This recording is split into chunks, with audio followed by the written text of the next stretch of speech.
mwenge ojje wano njala mutangira wano Nyando tibahabulwa mutabani we Didigi basali musale n'abalala bonna babere kuno video eno ngenda gikola ngeringa yonna security alert kubanga mpanvu egenda kubekwata ku nkyukakyuka ku bannayuganda basigadde eka abakozesa emitimbagano bakomredi mwenna na buli omu era nsaba mugisaasaanye buli omu asobola ogifuna. Tugenda kuyita mu bwangu olw'ensonga nti obudde twazze kikeerezi.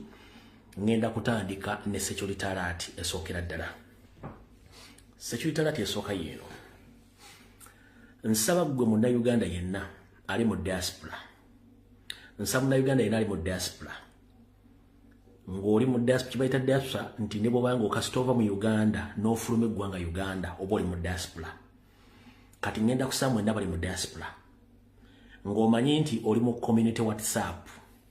Bannayuganda gye mwesinkana ne mukola WhatsApp group ezo. Ngenda kusaba ng'oli mu community nga wakoze oli mu WhatsApp za community oba oli mu America oba oli Canada oba oli Bungereza oba oli mu Europe oba oli mu nsi nga bakuteeka mu community WhatsApp group. Nkusaba ku ebyokwerinda byo n'obulamu obwo ne family yo nkusaba ogende mu WhatsApp omwo wenyigere fitting obudde bukyali. Nkusaba wenyigere fitting obudde bukyali. Ng'oli mu WhatsApp group ya community y'abanda Uganda nenga oli mu diaspora. Nkusaba wenyige ove mu WhatsApp group eyo ng'oli mu diaspora. Lwaki kugamba ogiveemu? 1. Nyandi Yosoferi yasindika batamanya ngamba ba ESO agents. N'ateekako n'abasajja be okuli Balamba Lugahale ne Prime Minister Nabbanja bagenda bazunga ensi yonna nga bakola WhatsApp groups. Nga WhatsApp groups ino bagattamu n'abantu b'e Kampala ne bagattamu n'abantu abali mu diaspora ne bagattamu n'abantu batamanyi nenga bano bambega. Kati mubeera mu WhatsApp group nga mwetetyogola mwogera nenga bagenda bapiikingamu ennamba n'okukolako profile okumanya gwani. Ekivaamu nga bakozesa system zaabwe ez'okubabega bafunamu ennamba yo nga bagijjamu nga bagiteeka mu software bayita Pegasus ng'ebawa details zonna gwani obeera luddawa okola mulimu ki family kyonna buli bimu byoyogere byochat nga buli byonna nga bakola ki byonna nga bitegeera nga tomanyi ogenda okulaba nga bakutuuseko nga tomanyi. So ngenda kusaba gwe comrade ali mu diaspora nkutegeeza va mu community WhatsApp group giddukemu ng'obudde bukyali. Bw'oba togidduseemu gw'onoomanya nze kasita nkugambye ebyange byogera kati ng'omusiza agula Siyani muve mu community WhatsApp abali mu diaspora. Okukijjuliza kino jja kujja wiiki ejja mbwe ekyokulabirako nga n'obujulizi mbulina engeri gy'ababagamu buli kimu ekyo kyo njagadde kiteekaawo. Bw'oba ng'oli munnayuganda ng'oli mu diaspora muve mu community WhatsApp group. Abakwagala bajja kunoonya ku ssimu yo nga bakufunye. Ye security alert esooka. Security alert ey'okubiri. Ngenda kusaba ba comrade mwenna betukola omulimu gwe gumu ku social media. Abaana ab'obuwala n'abaana ab'obulenzi. Ngenda basaba mubeere bakkakkamu. Ngenda basaba muwulize security alert eno. Nyandi Yosoferi ayagala kudifusinga bannankyukakyuka mwenna bali ku social media. Nyandi Yosoferi ayagala kudifusinga bannankyukakyuka mwenna abali ku social media. Agenda kikola atya? Yatadde abantu be abagenda okubeera ku social media nga bali genuine. Byagenda okugamba ne byagenda okukolera bigenda kubeera genuine. Agenda kujjira mu nkola bbiri. Esooka ayinza okujjanga munnankyukakyuka ng'ali genuine. Bw'anaava mu kyekyo ekyenkyukakyuka ajja kwagala mugende mu kikolwa eky'okufuuka b'emikwano. Naye agenda kikola atya? Agenda kujja ku social media platform yo mu inbox yo oba ku Facebook oba ku TikTok oba ku Twitter ajje mu inbox yo atandika okweyogerezaako mwogere ekivaamu nga mufuuka bamukwano. Bwe mmala ofuuka bamukwano ng'atandika n'okusaba ennamba nti kati nkoze ntya munnange okuwaayo akasente ka data. Ng'omugaa akasente ka data tewali buzibu ng'omuwa ennamba yo. Ku nnamba yo ng'asindikako bajja tandika okusindikako emitwalo 10 ku 20. nga akikola wiiki esooka akikola wiiki eyokubiri ngaddamu ng'akugamba nti muba tufudde nga kikoze emirundi egiwera naye nga mwogerera ali genuine nnyo nga nekyakola kiri genuine nnyo bw'anaamala okukola ekintu ekyo agule trust gy'oli ku saidi zombi either omulenzi oba omuwala agule trust gy'oli bw'amala okugula trust gy'oli then ng'akugamba mune nsobola okukugulira lanki ng'okkiriza nti akugulira lanki era ssente ng'azisindika ezisuka ku yazisookerako ngoga nti nafunye abagagga naye nga byakola bino bagera kubeera genuine bw'amala okusindikira lanki na buli kimu ng'okifunye kyaddako ng'akugamba can we meet kubanga olabe muntu ali genuine nga mukkiriziganya nga mu meetinga ng'akutwala ku lanki oba ku dina nga mulya nga muwanyisiganya ennamba bwe muwanyisiganya ennamba jjukira babaza okugulako trust ekiddako kyekino nga agenda kwata ennamba bagiteeke mu software gwe ne baga Pegasus nga gwe tomanyi then oluvannyuma akugambe nti omanyi nti kati engeri gituludde okulabagana n'okwogeramu manyi n'ebizibu bingi kankuweerezayo akasente kati ng'asindika message ng'ekulaga message ezzeeko akakadde kamu emitwalo 5 kano gaga nti ng'omuga nti asente sizirya tozirabye ng'akusindikira message esindise sente ng'agikusindikira bw'agikusindikira ng'ozira nti sente zasinde nga tokola tezirabika kati ng'akusindikira ekintu ekyefaganyizaako ka link nga ganyiga link eno osetinge wano then initiating then omala okoleki o accepting kasita omala okukkiriza link eno ogikonamu n'okkiriza byakuga setting automatically aba agenda kuyingira mu social media platforms zonna azikuwambeko azitwale abe nga akolirako byayagala naye kasita amala okuyingira mu social media platforms zo already baba gikugyeko nga amaze okufunako information yonna ekiddako nga bakusindikira omuntu agenda okujja akutwale bo gye baagala okutwala bakutereke so muganda wange yenna omwana ow'obuwala n'omwana w'obulenzi mu social media platform nkubuulira mwegendereze nnyo bwe kiba kisoboka muggale messenger eya TikTok bwe kiba kisoboka muggale message ya Facebook oba message eya Twitter ng'obudde bukyali kino bakitaddemu ssente empya n'enkadde bwe munaagaana okutegeera mugenda kujja mugenda nti page yange bagitutte eya TikTok Facebook page yange bagitutte Twitter account yange bagitutte ate kati biki ate kati waliwo bakubira abasimu kibagenda kikola kubanga Museveni yagambye nti ayagala okutuuka by June nga zonna account z'abaana b'enkyukakyuka world over ng'amazo zitwala nga n'abaana basinga obunyabana ba ku ground bajja kuba bakutte nga bali mu diaspora omuntu amaze okutegeera n'okumanya location woli kubanga oli agenda kujja nga ali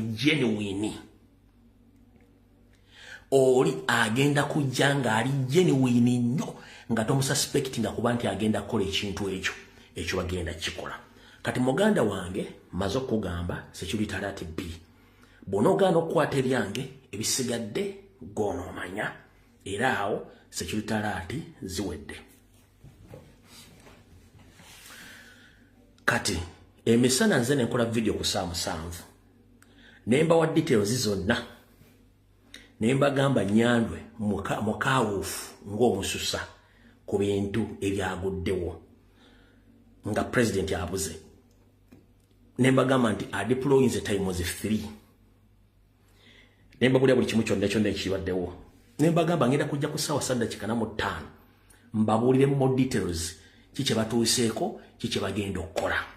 kati njagala otulokkalire nkuwa information muntagingire president na buli munankyukakyuka bafoot soldier bali mu poliisi abali mu magye abali mu SFC mutuule muwulirize nsaba naali okumpi okulira na Ssaabasajja Kabaka amungambye eti muzzukulu w'amazige Lumbu yatuuse alina obubaka bw'ayagala omuwa abuulire bulungi nnyo musobola okukalikodinga mwenna ne mukamuweereza oba n'akafuna kati saagala baluisi olw'ensonga kyobudde tulina butono nti nja kuyita Comrade Masembe ekyo kibe kikole ki nakyo kiggwe kati emisana gaaliro mbategeezezzaako nti waliwo kyegulupu ekikulembera omukulu gwe bayita Mutaasa Kafeero kino kigulupu nga kya state abagamba nti bawadde Museveni ennaku 9 tagenda kulayira mbagambye ekigulupu si kyankyukakyuka oba state agency bye baategese okuteekawo diversion zaabwe abo tetubaliiko bakola byabwe ekyo mukitegedde bulungi nnyo sagala na chiddamu abatabadde ekimisana mugende mule video jeri mbadde muka t-shirt kankali awo ka sort of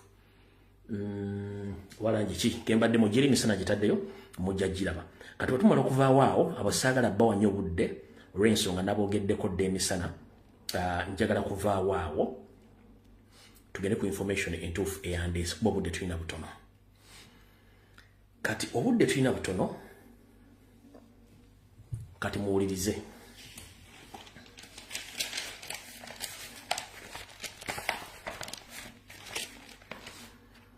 oluvannyuma lwa president wa Robert Kyagulanyi Ssentamu okutoloka mu manyo g'empisi n'ayolekera okugenda okutandika okukola emirimu gye egy'obuntu egimukakatako ng'omukulembeze ayagala obuyinza kino kireetedde Nnyandwe okwetakula mu birevu by'atalina n'okutakula mu kawalaata watagenda kudda nviiri kiki bagenda okukola kiki bapulaninga puliriza bulungi nnyo Nnyandyo Sofeeri musajja munyiivu nnyo era mutwakaavu nnyo wetwogerera essaawa zino olw'okuba nti omukulembeze wa Robert Kyagulanyi Ssentamu yamutoloseeko nga tamanyi era kino kimuleetedde okunyiiga nga bambega be bamuliddemu olukwe ne batasobola kumanya Robert Kyagulanyi Ssentamu owaakola ki waali kiteeberezebwa nti okunyiiga kwa Museveni kuno baasembayo okulaba ku lunaku lwe baagaana Ssaabasajja Kabaka okugenda e Kayunga ow'ekitiibwa ennyo Katikkiro yaliko yali ayagala okuwalaza empaka era ne wagwawo akatabamu kakalimu okwekalakaasa abantu bangi balusulamu akaba era ekyali kiviiriddeko Nnyandyo Sofeeri okuddukamu oggwanga oluvannyuma bazza muzze ng'embeera emaze okudda mu nteeko okuva olwo Museveni yanyiiga n'atwakaala n'okutuuka olwali akyali mutwakaavu kati y'embeera emuliko oluvannyuma lwa Kyagulanyi Ssentamu okuwesolosa n'afuluma eggwanga ero nga ate yategedde wawe yayise kati mutwakaavu nnyo munyiikaavu yanyiiza eki era agenda kukola ki Nnyandyo Sofeeri oluvannyuma lw'okuwulira nti Robert Kyagulanyi Ssentamu yafulumya eggwanga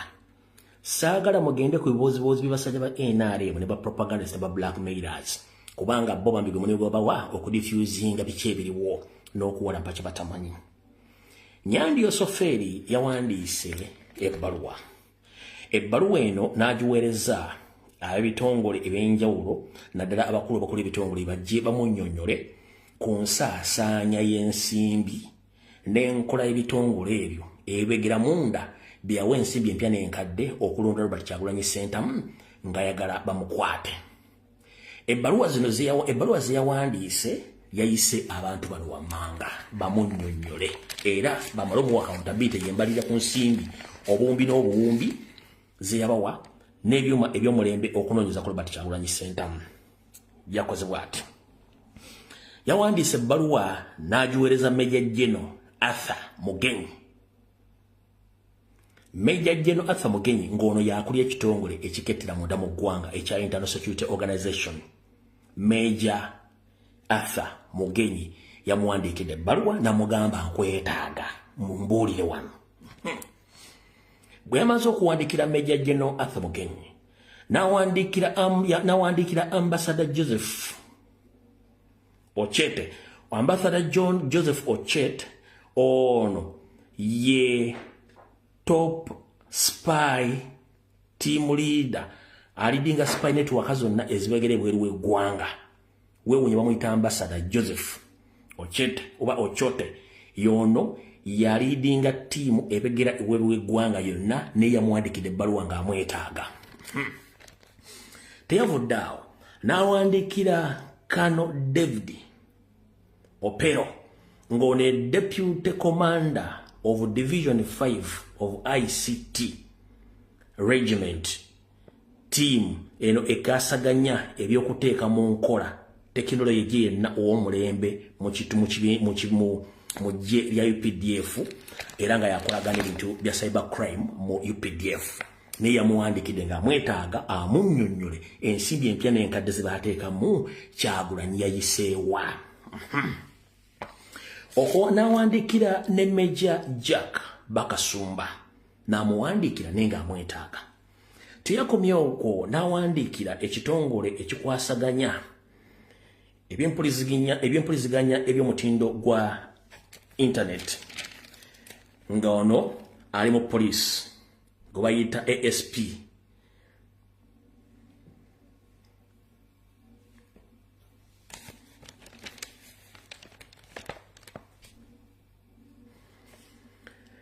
Yawandikidde ne akulira ekitongole ekikwasaganya ebyempuliziganya ebya internet oba kyetuyita ICT department mu police obayita SSP Felix Baryamusaki n'amuwandiikira saako CP Monanura Dan n'amuwandiikira n'awandiikira ne Raymond Mugumya saako ne Monica Mugenyi bonna n'abawandiikira ono Monica Mugenyi mwanya ali related ku chamani wakati kulio kulonda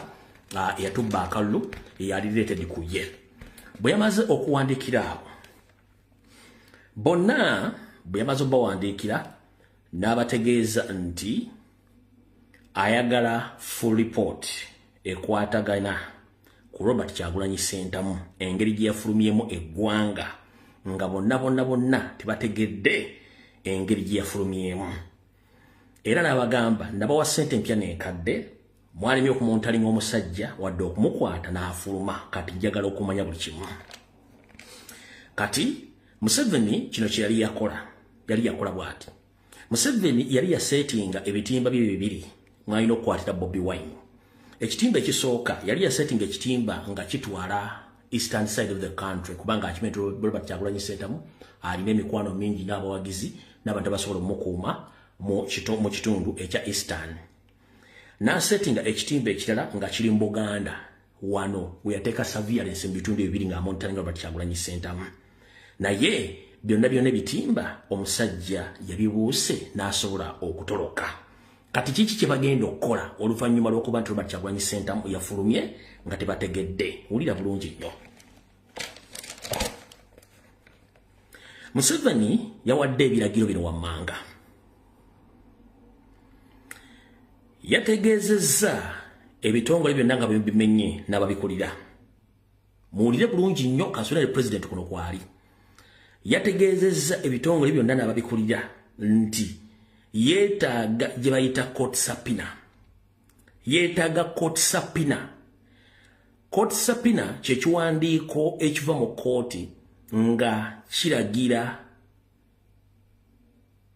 mu bonnambiro ebikirimu byonna bye babawandiiseemu bikolebwe nga tebalina gwe kubibuuzizzaako olw'obudde nti baba balina obudde butono kati Museveni yalagidde ebitongole bino bigende mu kooti bifune kye tuyita court subpoena eno ebanga bbaluwa eragira nti ekintu kino kikolebwe bonnambiro kubanga kiriko ebikyetaagisa okumanyibwa nga obudde bukyali kati Museveni yalagidde ebitongole bino bigende mangu mu kooti bifune court subpoena eno court subpoena egenda kubanga yeyambisibwa mu bitongole ebinoonyereza n'okubega era eno tiimu egenda kubanga ekkirizibwa okuba nti egenda kukola ebikolwa bino wammanga ulya bulungi mu court subpoena eno Museveni gye yasabye kooti egiteekewo court subpoena eno egenda kuba ekola ebintu bino wammanga court subpoena eno egenda kubanga eragira ba MPs bonna abamu aba National Platform okuwaayo amasimu gaabwe gakeberebwe mu technology okuzuula babadde boogera ne Kyagulanyi babadde boogera ki bazzaako era badde boogera ku nsonga ki Kyagulanyi badde boogera nange afulumye ddi buli kimu so ba MP mwenna abakolagana president Robert Kyagulanyi Ssentamu badde mwogera mukimanye nti court subpoena egenda kujja kye muli bagenda bayita bajjeko amasimu gammwe court subpoena era egenda kubanga eyingira mu kitongole kya poliisi nga waliwo abakungu mu poliisi beeralikirira nti badde bandooza bakolagana ne Kyagulanyi nabo bano bagenda bajjako amasimu gaabwe nga bakozesa ekiragiro kya kooti amasimu gaabwe bagayingize mu sisitimu bamanye babadde boogera ne Kyagulanyi badde boogera ki ne Kyagulanyi era biki abo nabo mwetegereza muna poliisi abadde bakolagana ne president mukimanye court subpoena eno era egenda kulagira abanene mu kitongole kya UPDF abamu amasimu gaabwe gabagibweko bagatwale gatukolebweko surveillance kuno kugenda kubeerako ba deputy president ba National Platform namwe bagenda kooti egenda balagira ku kiragiro kiri poliisi yasabye egenda balagira mwe amasimu gammwe nga bagenda kweyambisa enamba zammwe baziteeke mu software yetagisa okumanya conversations amaze mbaddemu ne president. So ba deputy president okuli Dr. Rina Zadriga, okuli Madam Jacqueline Mbabazi, okuli Mwami Nambeshe, ye deputy vice president Buganda, yali mu nkomyo tasobola kubanga balina conversation ne president. So bona vice president abaliwo mwegendereze ekintu kijja. Ku court subpoena eno era egenda kubanga ne General Secretary w'ekibiina National Platform David Luis Bongoya naye agibwako essimu ye okukebera biki byabadde akola ki byanyuma ne president oba ina conversation yonna. Kuno bagenda gattako lead of opposition ni kuli Joel Senyonyi nawe court subpoena eno tegenda kulekawo. Kuliko ba traditional leaders abakulembeze ab'ennono nabo bagenda batekawo court subpoena babajjeko amasimu gammwe bamanyi bagenda okubala eki bagenda okukozesa saako n'abakulembeze omadini ag'enjawulo. So omanyi oli mukulembeze wa ddiini ng'obadde oyogera ne president Robert Kyagulanyi Ssentamu, traditional leaders, leader of opposition, ACG, deputy president, abakulu mu PDF, ba police officers, ne ba MOP, saako abantu ba wansi ababulijjo abali mu politics abatamenyeddwa wano namwe bagenda ko batuusaako okuba nti kooti ebala erejja kulagira poliisi okujja obbazindako okubajjako amasimu gammwe bakebere enjogerezeganya gyembadde mwogezeganyaamu neki ne president. Awo kitegedde bulungi kibanyonyedde bulungi nnyo olw'ensonga nti Kyagulanyi afuze Museveni n'atuuka omukozesa bino byonna ebintu. Tukyagenda mu maaso. Wabula Museveni bwe yamaze okulagira ekitongole kino kigende mu kooti kifune kooti subpoena. Ate bo bennyini abasirikale b'ebitongole bino bemmenye wali amanya gaabwe bamutegeeza. Mr. Nyandi Yosaferi Tibahabulwa sebo. Yes, subpoena tugifunye era tugenda kola kye tulina okukola. Naye twagala okutegeeza nti tulinamu obuzibuzibu mu kintu ekyo n'ababuuza kiri kitya. Nti ebintu bino byonna tugenda bikola naye twagala okutegeeza nti bwe twali tunaatera okugenda mu kulonda twafunamu n'obuzibuzibu mu communication okutrackinga Kyagulanyi n'abantu bayogera nabo. Information twagifunanga nti lwaki nti bwe twatugenda mu kulonda bana phones zayingira nyingi nnyo. Bana phones zayingira nyingi nnyo mu ggwanga. So bana phones nzibu nnyo za kutrackinga yensonga lwaki tetwasobola kufuna communication between Kyagulanyi Ssentamu and his colleagues. So bakozesanga nnyo bana phones ne basobola okubanga babuza communication mu ngeri eyesobola. So tuyinza obutasobola kufuna bulungi nnyo information eyo nga bw'ogiraba before elections kubanga bana phones zayingira nyingi mu ggwanga. Kati bana phones bwe busimu buno bukatooki oba obusimu obulala obulyawo bwe butyo obusimu ono bwayogerako wano. Kati wano wali okune kukombeso wano gye bujjako katono very soon gye bujjako katono. Teweewuunya ng'ekitongole ekikwasaganya ebyempuliziganya mu ggwanga kikugambye nga bakifulumiza ekiwandiiko kuba gavumenti efulumiza ekiwandiiko ne kigamba nti kiyisizza ekiragiro ekiragira mbagirawo nti kiweze okuyingiza obusimu bu bana phones, kiweze okuyingiza kye tuyita radio calls oba walkie-talkie, kiweze okuyingiza bana phones oba satellite phones. Nchiddamu kano mugenda kasalayo ennaku z'omwezi ziri 15. Teweewuunya gavumenti mu bwangu ddala ng'evudde n'ekugamba nti ewenda kuwera kye tuyita walkie-talkies, the radio calls, egenda kuwera bana phones mu Uganda, egenda kuwera satellite phones mu Uganda. Very soon mugenda kirabako. Very soon mugenda kirabako. Omanyi mbagamba information ya future nejja. Kati mwetegereze nnyo. Bwe bavudde awo ng'amaze okumutegeeza n'ogga nti kino ekiwandiiko kigenda fuluma ne bakola bwe bati. Bakkiriziganyiza bo bonna nti balina missing link across the country. Museveni abuuza missing link yeruwa nti already mu ggwanga mulimu abantu abalina satellite phones, abalina walkie-talkies, abalina ne bana phones. Tugenda kukola tutya? Nyandi Yosaferi n'abagamba nti mugenda kukola kye tuyita countrywide monitoring and recording survey. Nti yabagaye bakole kye tuyita okwetola eggwanga lyonna nga banoonya kye bayita countrywide verification of walkie-talkie, satellite phones and bana phones. Eranga bamalo zimanya wewe ziri bagenda kunonya buli azirina bamujjeko nanga muntu registering'e gadget gyalina bwamala okuregistering'e gadget gyalina then bakozese national identification no more notification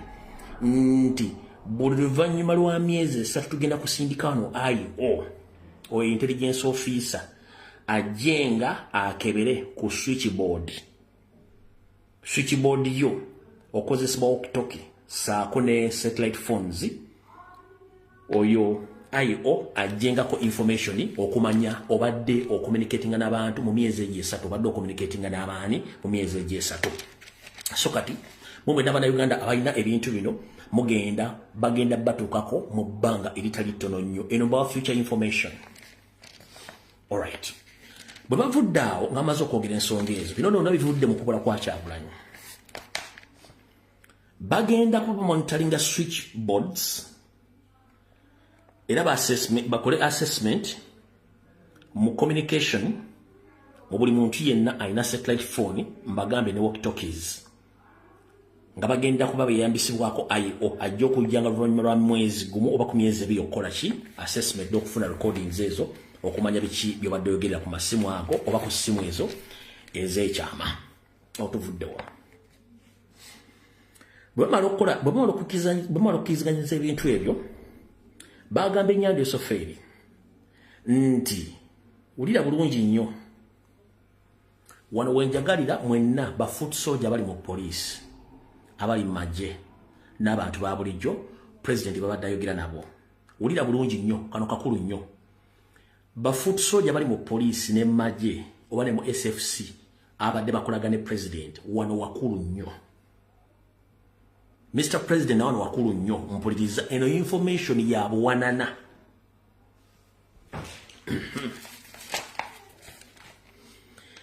Ebitongole bino bigambye Ennyanja Esofeeri nti ekituufu kiri nti security switchboards eza communication ekituufu ziyinza okuba nga zirinamu external users ba external users bandibanga ebadde bayamba ku Bobi Wine okubanga afuna communication ekwasaganya ku byempuliziganya n'ebyobukesi byonna ne deployment all over the country ng'amanya wanaayita wawe badeployinze oba tadeployinze wawali abantu be n'amanya kati bagambye Museveni nti mu security switchboards zonna eza intelligence ne network mubaddemu mwandibanga muli ba external users kati ba external users oli ayinza okubanga akola ku switchboard nga wa police nga foot soldier wango namaje kati nga abadde akolaga ne president nga president abadde president ayinza okubanga alina omuntu wadde akola communicating naye nga bakozeseeyo link ono ali ku switchboard gyalekawo nga kituyita window 3 nga bw'onobeera nti mu ssimu yo waliwo omuntu yahakinga essimu yo nga tomanyi nga golowooza nti ku ssimu oliko bwomu kumbe essimu kuliko omuntu omulala kati nakino Museveni bamugambye nti ku switchboard za security ne intelligence mukiteeka okuba nga mulimu ba external users be tubadde tumanyi abadde bacommunicating ne Kyagulanyi omuwa intelligence yonna kati wane wali owulye n'okukomba essowaani comrade yenna foot soldier ng'oli mu poliisi ne magye ng'obadde okola mu communication ku switchboards bw'oba olina wooli nkugambye nkusaba sooka weetegulemu kubanga bagenda kuleeta bakafulu bayinza n'okubanga baatuuse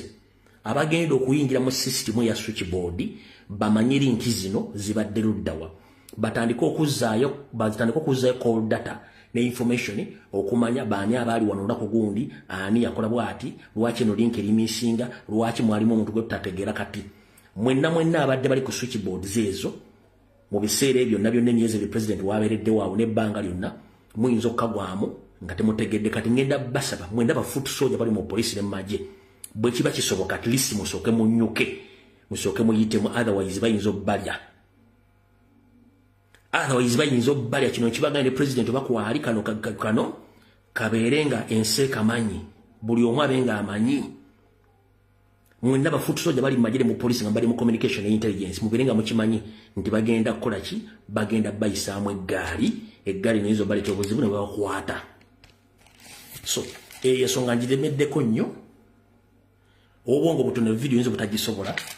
onzo gisanga nga njimaliriza ku mitimbagano egy'enjawulo wangu oli bwabongo butono bino byenjogera eno information enyamunda nnyo oyinza obutagisobola kati mwenna mbategeeza ku bafutu soja abali mu police ne maji nga mbadde muyambako president please either muyiteemu kubanga ba expert baleta bayinza okukola ki bayinza okuzula linki ezo ne zireeta obuzibu kati bwe bamaze obalabula ku kintu ekyo please mukole ekyetakisobola bagenda kukola specialist okuba nti bakola ekintu ekyo manyi kuno Museveni kwali Salimu Sale kwali Muhoozi kwali buli omu kwali kati bali mukuba mu baga nti embweru yes nzina bagamba ndi mbwa ya mugagga mboggolo mutaasa tugenze maaso kati uliriza na wano waliwo komba n'okulya essowaani mu biseera Nyombi Tembo we yagirako internet bannayuganda bafiirizibwa ensimbi nnyingi nnyo era ne mulowooza n'ebitongole ebigaba bitunda internet byali bifiiriddwa no bwe baggyako internet ennaku ze zaamala nga teriiko ebitongole omuli MTN Airtel n'ebitongole bina byonna ebibadde biko internet bonna oluvannyuma ebya telecommunication Nyandi Yosoferi yabisasula billions of money nga tebayagala ebitongole bibawaabire mu losses nkiddamu during the closure of internet in Uganda secretly the state paid all the telecommunication companies billions of money without the notice of all Ugandans but unfortunately at the end of the day when the internet was back the telecommunication company just awarded the subscriber just few gigabytes to make them comfortable, but unfortunately for them, they received billions of money due to the fact that they connived with the government to close the internet without informing their customers. So, MTN, Airtel, Simanyani, Museveni yazisasula billions of money during the period of time, during the period of closure of the internet. So, bakanayugana mutegere nti ebitongole bino byabaliamu olukwe nga temutegedde babisasula obuwumbi n'obuwumbi bw'ensimbi nga temutegedde. Katugende maaso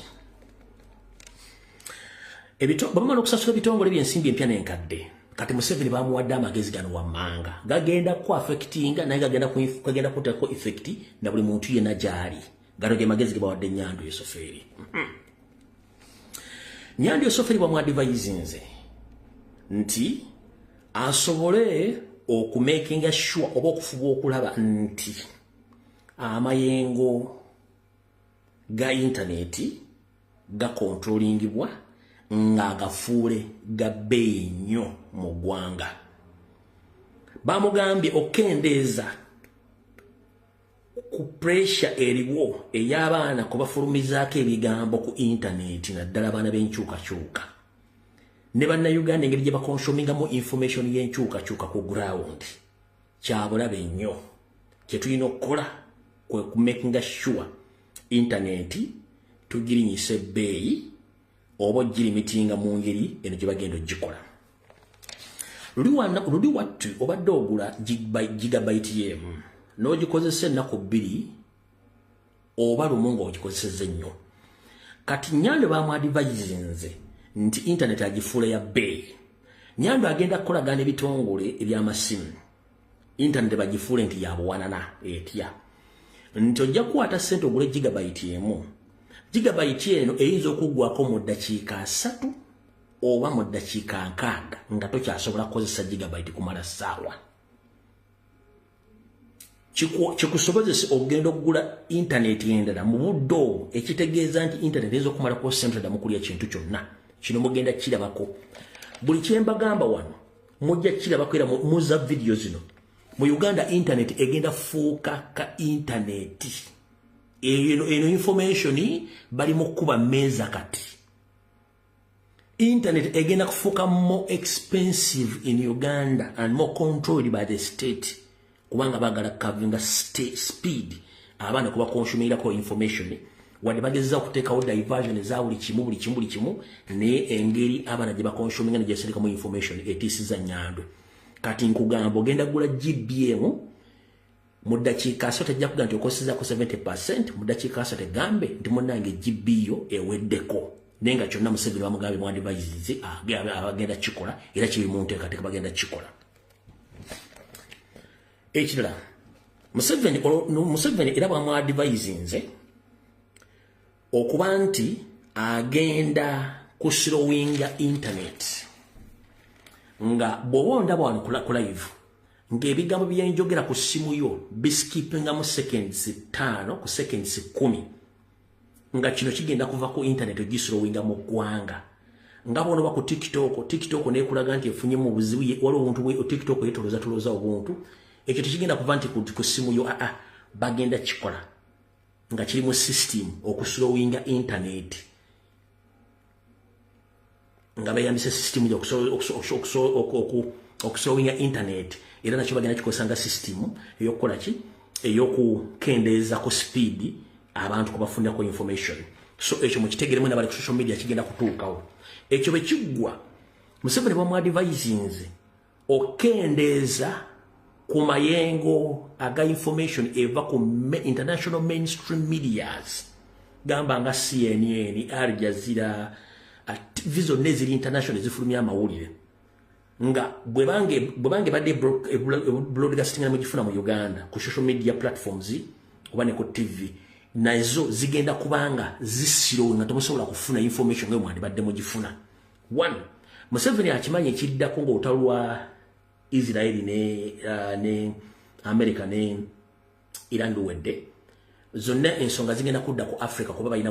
bagala okukolaawo. So obutakonsuminga information bagala kuteekawo ekigerenge gye bagenda okukontrolinga mu information eve Bulaaya okubanga bagikontrolinga era nga bino byonna mwali mbirabyeko kyonna bagenda kikola ekyo bagenda kikola nakyo. Bwe bamala okukola ekyo nga bwe kibagambye kuba nakyo bagala kikola okugezaako okuteeka social media wansi naye bakola ebintu bino. Kuliko ne babloga ba NRM bagenda kubeera affected, kuliko ba YouTube ba NRM bagenda kubeera affected, kuliko ba TikTok ba NRM bagenda kubeera affected. Mwayi wandikola ekintu okulumya obunowooza muyambe muyambekiza kuba tekigenda kuba nti kiri selective kironda mu bannopo.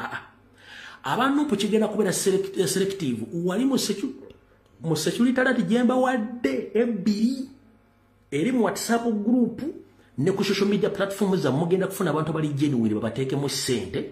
naye nga abantu abalina ekigendo at the end okuttisa oba okutola social media platform yo bagitwale kubanga in some of the tactics zataddewo. Kati kino kigenda ku affectinga n'aba NRM bennyini naye olw'okuba nti eyayonka ente asigalawoza nga nte nakyo balooza nti kigenda kubanga tekiri selective kigenda kubeera kiri geno kitegeeza bonna bagenda kubanga bakola ki nga kiba affectinga awo tuvuddewo. Bwamaze okwagulirwa ekyo bagenda teekawo limit ku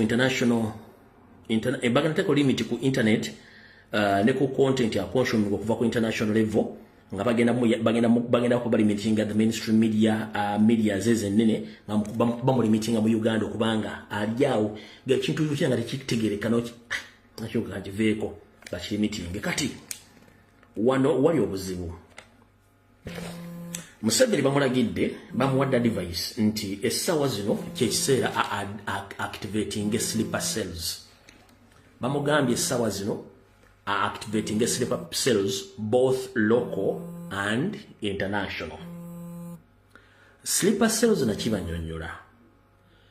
kigambo kya luzungu gwoyinza okiwulira ng'ekikwatagana ku by'obusawo era kiri related to naye beba kesi abekyama aba tebali mu service nga tebakola nga basirika nga bali awo. Oyinza osanga gayi nga atunda chapati naye nga mbega ngebyokubega yabivamba amugaso okugwisika chapati zo. Oyinza osanga kyali atunda ebinyeebwa nga mbega naye nga takyabega bamugamba gutunda kitunda binyeebwa. Oyinza osanga oli avuga boda ngibyo avuga boda byokubega bivamu nga avuga boda. Oyinza osanga oli alina ka restaurant awo kafumba amagi kafumba emmere ku machano lw'eggulu naye nga mbega naye nga byokubega bali mu jjamu.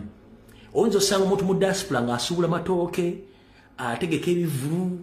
oyinza osanga ateekeka small community games biki oyinza omusanga ateeka functions emipiira tournament biki naye nga sleeper cells kati Museveni bamugambye nti activating sleeper cells both local and international kati sleeper cells zino ezabambega ezibadde dormant Museveni omulagidde zibeere active right now kati zino muloko ne mu diaspora zigenda kubeera bagenda kugula bu small churches mu Uganda bu small churches bugenda kutandika okuddamu okuactivatingibwa nenga bapastor bonna bambega abalalu bagenda kuddamu okwetoola Uganda lule abalalu badde mu Kampala wakiso mukono pozi n'ejjinja n'embaale kati mugenda kuddamu okulaba abalalu Pro Max countrywide all over mugenda kuddamu okulaba abalalu countrywide over ne mu diaspora muyinza okufuna abeefuula abalalu naye nga balamu bulungi bategeera nkiddamu ne mu diaspora muyinza okufuna bannayuganda beesuula eddalu naye nga bategeera bulungi nnyo eddalu aligwa misana ekiro n'afuuka muntu mulamu nnyo naye nga ali ku mulimu akola mugenda kulaba restaurant ezigenda okugulibwawo both mu diaspora ne kuwaka zigenda kugulibwawo naye zibadde zikola naye nga zibadde teziri banyinza badde basiika zigenda kubeera activated abatembeeyi muyinza obutaddamu okulya ku mutembeeyi gwe bakutteko very soon kubanga nabo ba-activated abatembeeyi balimu ebika bingi nnyo mulimu abatunda ebinyeebwa abatunda gundi phone accessories mulimu abatunda ebyokulya mulimu abatunda engoye mulimu bakolaki abo bonna bagenda kuactivatingwa n'ababodaboda bagenda kuactivating olwaki fiva yakyagulanye ekyo nga kiwedde ekyokuactivatinga sleeper cells kuno kulabula Nyandi Osoferi olumaze okukola ebintu ebyo byonna ayagala legitimacy ayagala kati nti ensi agirage nti yawangula mu kugiraga nti yawangula yakoze omukolo kololo neteri yagwogeddeko era gwakomye kololo kati kiyakoze ne bamugambye nti kati before nga tonnalayira nga tekunnatuuka nti ye twagala tukole yoga ngegenda kubeera regional era ngegenda tambula eggwanga lyonna so universities zino ezisinga obungi mu ggwanga zigenda kuba nga zikola celebration za yoga okuwangula akalulu nenga zonna ziri state funded era Nyandi Osoferi agenda kubanga yeetaba ku functions ezo okulaga ensi yonna nti ali ligiti bamulonda era agenda kuba yeetaba ku functions ezo all over the country nga sente bagenda ziteekamu okulaga nti ye ligiti elected president of Uganda kyatakolangako ekyo yerabidde nti ensi ekimanyi takikolangako yerabidde nti ensi ekimanyi takikolangako era yerabidde nti ensi emumanyi tebamulondangako kati ebyo byonna agenda bikola ng'akimanyi bulungi nnyo nti tetumanyi kati nze maze okukulabisa bino bigenda kubira mu university bigenda kubira mu community halls ku district all over the country n'embisa bagenda kuteekamu ssente nakyo bagenda kikola kati naye yerabidde nti tumanyi nti ekintu takikolanko okucelebrating over the country kati aloza tetutegeera ekyo nabo mbiga mukola ki mukitegedde bwe bamazaawo okumutegeeza ekintu ekyo kati owulira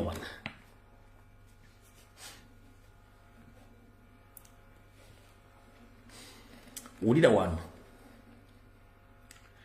amanya nze naddibanga Pro Max Outro atudde kafomu eggulama wano mawaggali bwe nakuba 442 team abaana balumbalumba yeera lumbu yayo nasitwa golumbu yakuba timu ya president nga bulijjo tulano kafomu eggulama nembalinda biki ebyavaamu oluvannyuma ebyavaamu abiraba kati Museveni bamugambye nti ba agenti baffe bonna abali ku campaign trail ya Kyagulanyi tuddemu tuba activating bano nga balina obutambi bwe bali kodinga bungi nnyo muve ku buno bwazoganya eri abalala abali kodinga obutambi nga babulina so Museveni bamwa advise nze okwaactivatinga bonna ba agenti be abali mu campaign trail abalina obutambi obwesittaza muyinza okuddamu okola obutambi bw'ekiseegu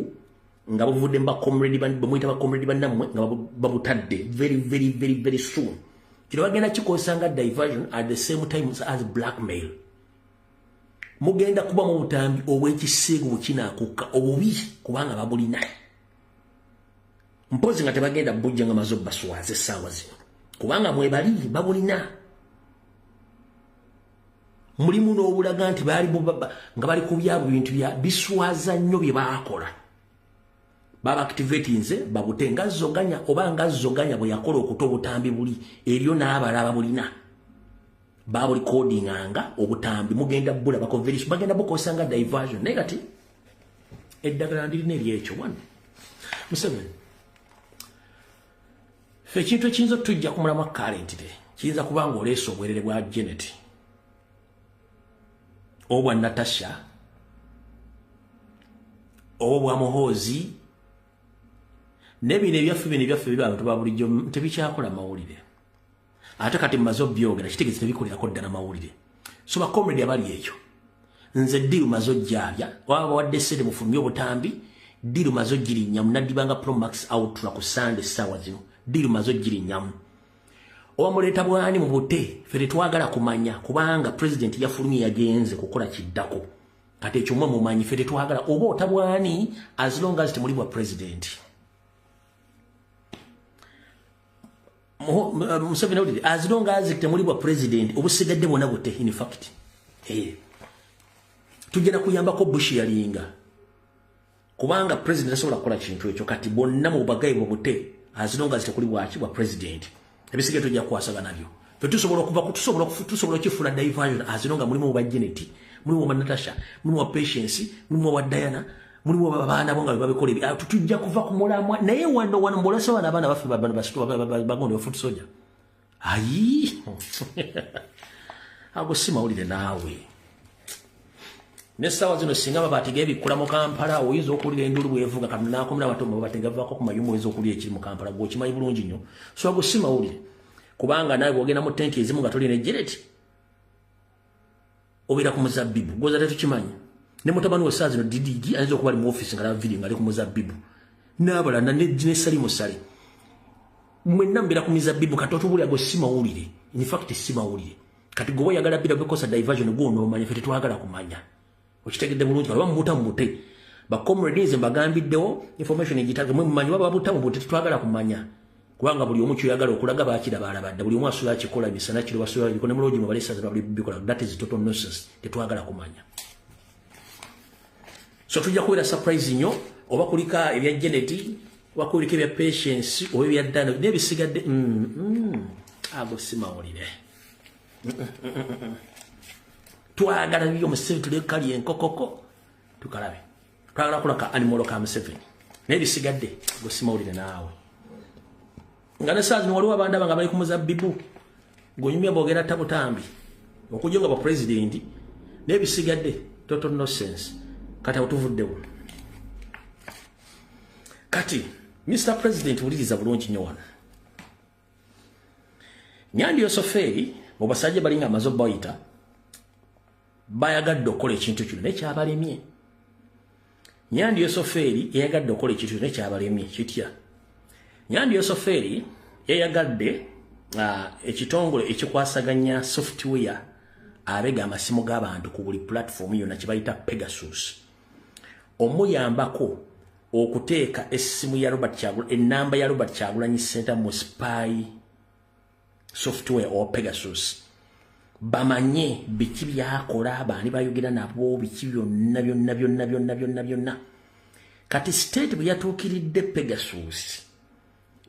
ne bagamba mutulekeemu ko katono lw'ensonga tukyalina ebizibu bingi nnyo WhatsApp yatuwabira wano twalikinga information y'abantu WhatsApp ne twala mu code tulemba nambiswaho ja code Facebook yatulopa tunembe tuli mu kulwanagana misango ja Facebook toto namba Pegasus bagibanje bagikubye fine ya bukadde 150 mubuna owa $1 yonga company ekola software ya abega amasimu g'abantu kati Pegasus ne bagamba very sorry sola kola ku kintu kya sawa zino mondeke kati Pegasus bagivunana emisango ja kubega bantu abasukka mu 1300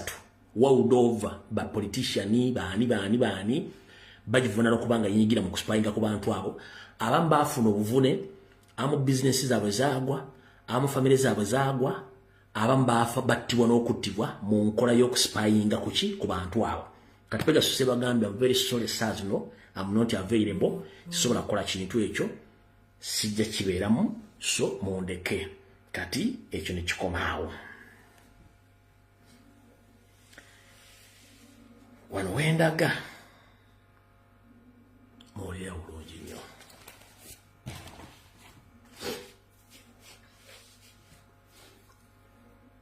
Ebigambo bye ngenda okwogera mu ddakiika zino, ebigambo bye ngenda okwogera mu ddakiika zino eziddako mubiwulirize bulungi nnyo. Bya nnaku mubadde temubiwulirangako, naye buli omu gumira wooli. Nsaba okuluma kutuka Ssaabasajja Kabaka Ronald Muwenda Mutebi owookubiri wonna wooli. Sebo nsaba kuloopera ensonga zino. Oyinza okuba tozimanyi naye kanze kuloopera olwaleero. Ze ziruwa? Nammwe abatuwuliriza mubadde temuzimanyi naye kanze baloopere muzitegeere. Ensi yo yerimanya kyerimpa. Ssaabasajja Kabaka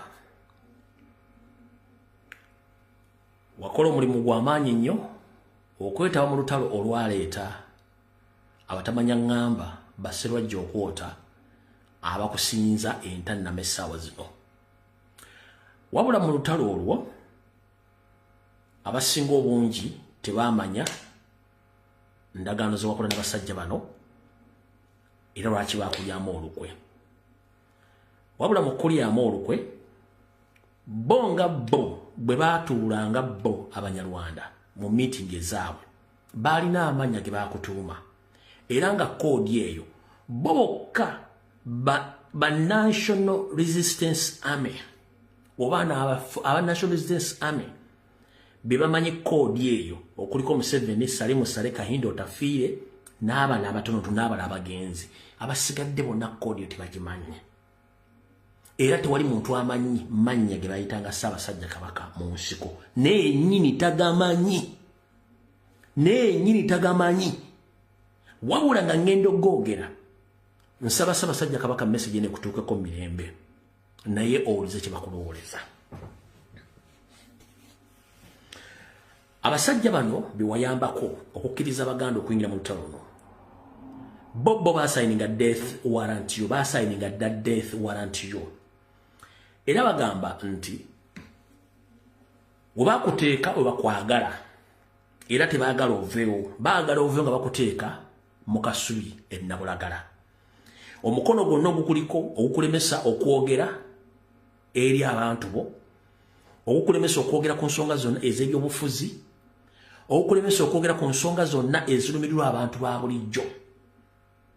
n'okulemesa okwetaya mu Buganda, baaguteeka Mengo nga okulembera Ssalonga Mulengeja Wasanya Kalo Charles Peter Mayiga n'amajja gaakuteekebwako.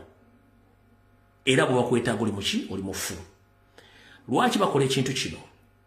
Bakikola nga Museveni bwe yagamba mu 1993 nga maze okugamba nti agenda kuzza Obwakabaka.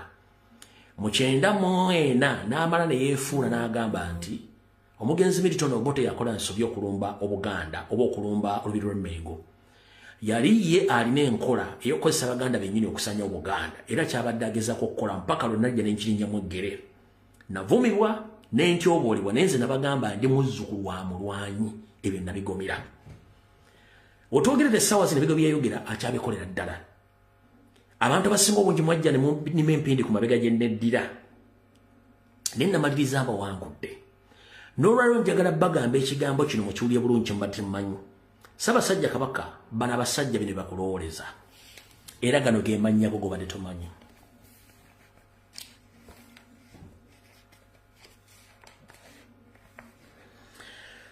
Abasajja bano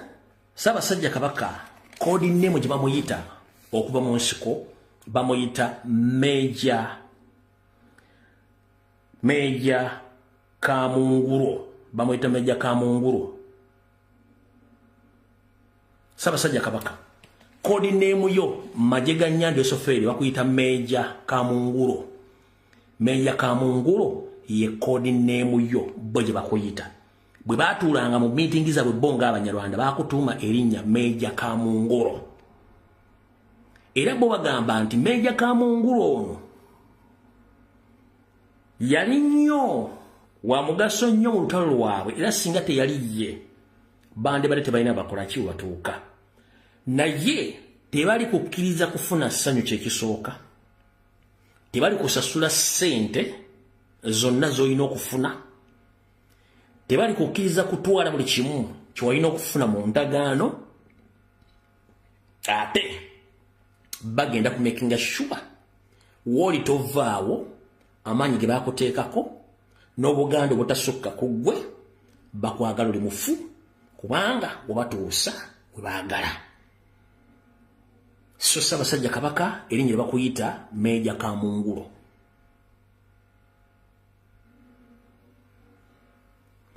lino erinnya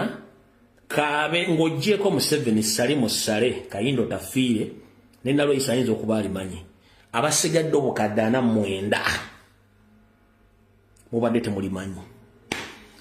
buuza ba historicals aba NRA bagenda kugamba nti agamanya eyo kodi name gye bamuyitanga ne batulanga mu nsisiri kiringa bono ogamba kati kansoke nkutegeeza bwe tugenda mu Masanja mu Lumbe mwenna mujja abooluganda bakola emikwano n'abamanyikiddwa mujja ku kyalo mu Lumbe olwo wabula lw'akaseera akatuuka ng'ab'omunju abazaalibwamu ab'omuntu mbwe balina okuyingira ekisengo ku kyebbika okulonda omusika singa omusika aba teyawandiika ki daame kati eyo embeera ebeera mu kisengo omwo ng'abantu beggaliddemu naddala abaana ab'obuwala bye bamanya biki bibateesezza abasigadde temumanyi babanjulira musika oluvannyuma kati nabana abasajja baabeeranga ne meetingi zaabwe ez'Abanyarwanda ng'abasigadde Abaganda tebamanyi ng'abamanyi kye bagenda obateeseza n'obakola kati Ssaabasajja Kabaka bwe baamutuumira erinnya eryo Meeja Kamungulo Ssaabasajja Kabaka amaze okuloopera bino badde tobimanyi embeera gy'oyitamu yali nteeketeeke okuva mu 1980 mpaka 86 ntwala omukisa guno okukolimira buli Muganda yenna eyanvuma nga ntandise puroguramu y'Mulimbulanga Emmengo ngero wagira NRM naddala ng'oli Omuganda manya sina buzibu kubanga amazzi gakulukutira gye gaali gakulukutidde buli Munyarwanda yeekweka naddala omutuusi nga yeekwese mu Buganda atuuka ekiseera najja olangiza entuufu n'atunaabira maaso wabula buli Muganda yenna amanyi nti oli muzzukulu wa Nambi nga toliimu kibuuzo nga toli makoona nkukolimira abatasobola kumanya bintu bino nzovuuka emyaka gyange gino nteekedde otya okumanya ebintu bino nga mwabisirikira obutamanya ndwadde embi nnyo Obuganda bwandibadde tebutuuka wano singa ebintu bino gyali bintu basobola obyogera mu budde obwo basajja mmwe ne bakazi mmwe mbakolimira mukyasinkana gurupu z'amayiga omusajja omunyala mu diaspora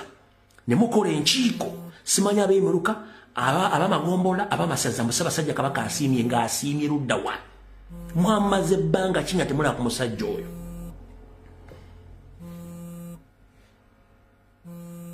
kye bayita deception temukimanyi ku mulembe gw'Abakatikkiro bonna abaddeko ebintu ebikolebwa Emmengo byali bikolebwayo Ssaabasajja Kabaka bw'atyo bwe yali ku Bakatikkiro abayitako lwaki mwefudde abantu Abaganda batawulira ng'Obuganda busaanawo Ssaabasajja Kabaka ng'omuntu ayinza okuba alina ekizibu ayinza okuba alina ebizibu bye ng'omuntu eby'obuntu wabula tekibajjisa kukuba nti Obuganda bugenda ne musooka mu ssawa ly'embeera eyo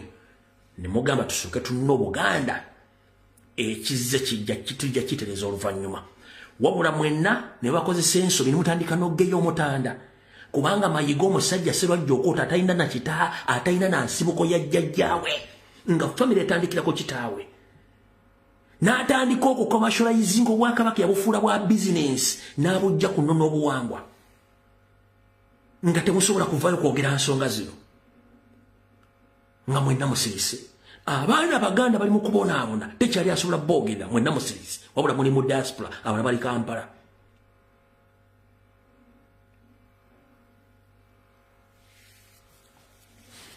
eyo sigenda kulwawo Ssaabasajja Kabaka nsabye nkuloopere obaka obufune bulungi nnyo ye endowooza abasajja gye bakulowoleza bukyanga mubeera mu nsiko n'okutuuka olwaleero Mukama yebala kukingiriza kuwangaaza kutuuka ku mbeera eno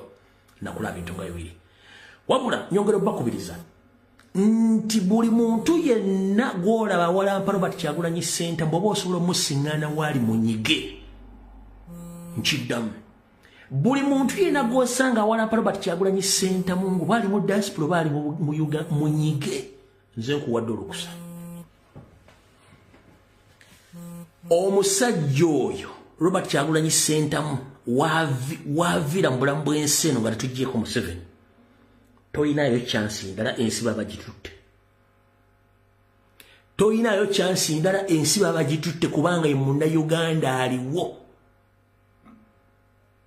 abantu ambali basubira tibalina okubeera Kyagulanyi kyali Katonda tagaba byonna takuwa kusoma nakuwa sente takuwa sere nakuwa magezi bwakuwa bwangazi ayitasobola kuwa kuwangala na buntu byonna lwaki lyakujjako ekimu wosangira omuganda yenna nga avuma Kyagulanyi wooli mutandika okunyiiga tetulina muntu mulala yenna kino kibagamba era n'okufulumako kwatoolesezza abantu emitima abantu bali bulungi wabula eriyo abaazimbye emitima olw'ensonga babadde bakimanyi nti muzzukulu wa Buganda tasooka mwezi gwa kutaano nga si mufu kino nkiddamu Mengo kennyini ekulembera Ssalonga Mulenge gyadde kimanyi nti mu Kyagulanyi bamukwate bagenda mutta bannabyabufuzi bali mu Kampala bali bakimanyi Kyagulanyi bagenda mutta bannamawulire abadde bakimanyi TV zikimanyi ba YouTube bakimanyi ne boogenda ku broadcast ze bangeri badde boogeramu bonna badde bakimanyi musajja bagenda mutta wabula bwe yafulumye bakyusizza olukoba mbagambye emisana nti omuntu alina obuvunaanyizibwa okwogera ku Kyagulanyi mukulembeze National Platform oba wagizi ba National Platform so sigo wa NRM okuva kwa Kyagulanyi mu Uganda ofuluma ogenda okukola emirimu gye gwe kukunyiriza luddawo wa NRM kukunyiriza luddawo wa NRM singa temuwali mu bakomrade singa tebali bannayuganda singa Kyagulanyi bamusaanyaawo dda batya eitha okumutta oba okumukubisa ebigambo ebikyambi bakubisa omugenzi Idi Amin Dada bye bakubisa Obote kuba Museveni gwe musanyu gwasinga okutegeera naye mulwanyi okuva 2017 2018 2019 n'okutuuka mu kyalwana kati ekizibu kye tulina bannayuganda kiri ekizibu eki buli muntu alina diguli esookerwako ey'okuyina masters nga muganda alowooza nti yandibadde abeera mu bigere bya Kyagulanyi naye lw'okuba nti yalemwa ate avunaana Kyagulanyi ne bw'omubuuza osobola okuŋŋanya olukiiko lw'ekika kyammwe n'olukkiriziza tasobola byogera kubanga naye yennyini tatuuzaako ku meeting ya famire n'agimanaginga bulungi bwe bwongo obwo ebyobufuzi lugoye olujjamu n'omulala n'alwambala so si lwansikirano mu nsi buli mwalina omukisa gwe tojja kaana muntu yenna ng'akusinga eyakusinze aba yakusinze mukazi munno bw'akusinga obulungi tobiyita bizigo musajja munno bw'akusinga ekigere togiyita njovu ompulidde bulungi omusajja munno bw'akusinga esse toga nti yagula ebiteega wayagula amayembe asente bakola nkole mubitegete bulungi nnyo olw'okuba nti obudde tulina butono nnyo information jagadde tule emitwe gyammwe era ngenda giwandikako omuntu ogamba nti eno special intelligence report kati saagala kumalira budde eno video ebadde so special njala kuyita Comrade Masembe ayongerezeeko awo then tulyoke tugende ku tugende tumanye ki ekigenda okuddako kamala okuyita wano Mukenkufu Masembe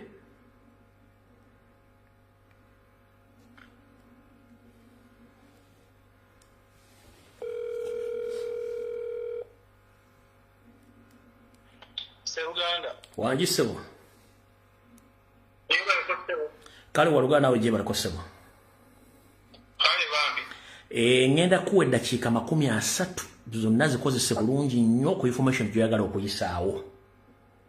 eddakiika 30 kale tukubirize speed tulabe esebo itwogera kutuusa tuluddewo okuwuliziganya tusembayo okuwuliziganya wali oyogera ku mwami Rogers Ddungu esebo badde siriiko nnyo nga wo ebinkwasaganyizza bingi nnyo esebo ate omanyi naffe tugeza okukola kakuyegeno okulaba tusigukula omulanja gwa Kagame esebo so sometimes weesanga nga toli ku social media nga tolina byokwasaganyiza bingi naye nsanyusa nnyo okuwuliza olwaleero abannayuganda bali online nsanyusa nnyo okubawuliza esebo mbalamusaako mwenna abali e Uganda Mukama abakuume era abawo omukisa mu bye mukola byonna era n'essala zammwe aziddemu tusobole okulaba nti tununula eggwanga lyaffe. Webale nnyo okumpa kasimu kano bagamba tusembayo kuwuliza bbanga liyise ndowooza okoze episodes nnyingi nga siriiko ate nga sifuna chance ewuliriza era wensembayo okuwuliriza wali oyogera ku mwami Rogers Dungu oyo yali successful businessman oyo nengamba yo omusajja ono mumanyi Rogers Dungu omukutteko Rogers Dungu oyo alina baganda be Sam Dungu Robert Dungu bakwano bange era omusajja oyo nange twashogerako kukaawo ng'agenze Namibia okusobola okulaba nti business does moving in Namibia bamugye mu mafuta bamugye mu real estate bamututeka ebintu bye omusajja ddala pulaani ya Museveni yakusaanyawo abalina ssente temutuula nze ndowooza musapootinge mukozesa resources zemulina musapootinge cause y'okuggyako Museveni ono musapootinge Kyagulanyi mu ngeri yonna esoboka era bwakuba omulanga n'avaayo n'abasaba okumukwatirako ku nsonga emu nze ndowooza ffenna Abannayuganda nga bwe twakikola mu campaign ze n'abalinga nazo nasobola okuba successful okuwinira akalulu ejjaze ebweru nayo mbasaba mumukwatireko so banga baliiseewo naye nsanyuse nnyo nti onkubidde kasimu olwaleero naye kirala kyansanyusiza nnyo kinabako ku social media kwa katono Richard Lumu etteeka yali withdrawing in parliament. I heard about that. Kyakola bulungi nnyo nti etteeka eryo yalijjayo ndowooza yekuba mu mutima n'alaba nti kino kifrustratinga n'abaana b'e Maasawo nga bagadde okuvuga ku ggwanga bw'abanga asazeewo okushinga agenda entrenching Museveni ku bufuzi bw'eggwanga si kyekintu ekirungi ennyo eno gye tubadde tugezaako naffe okukwataganya musajja ono Piraato Kagame okulaba nti kubanga gwe mulandira ogumu ogw'amaanyi bwe tulina okwakuutinga mulaba nti